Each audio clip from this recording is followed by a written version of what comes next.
Magandang buhay mga higala! Ang ating video ngayon ay tungkol sa halamang gamot na sambong o gabon sa Cebuano mga higala. Nandito po tayo ngayon, maraming tanim dito mga higala o ito ay ang gabon. Mga benepisyo ng dahon ng sambong at paano ito gamitin bilang halamang gamot.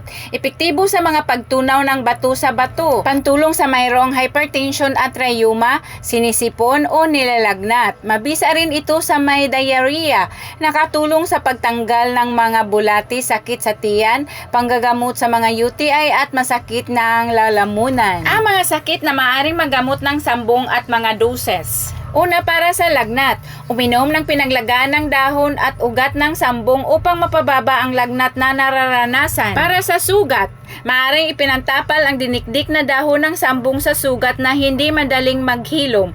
Makatulong ito upang mapabilis ang paggaling ng sugat. Para sa hika, mabisa pa rin ang tsaa sa sambong para sa kondisyon ng hika. Para sa sipon, ang regular naman ang pag-inom ng tsaa na nagmula sa dahon ng sambong ay mabisa upang mawala ang mga sintomas ng sipon. Para sa may sinusitis, ang pinaglagaan ng dahon ng sambong ay mabisa sa kondisyon ng sinusitis upang mapabuti ang pakiramdam. Mabisa naman para sa kondisyon ng rheuma ang pagbabad sa bahagi ng katawan sa pinaglagaan ng dahon ng sambong. Para sa karamdaman sa bato, ang pag-inom din ng pinaglagaan ng dahon ng sambong ay mabisa upang mapabuti ang kondisyon ng mga bato.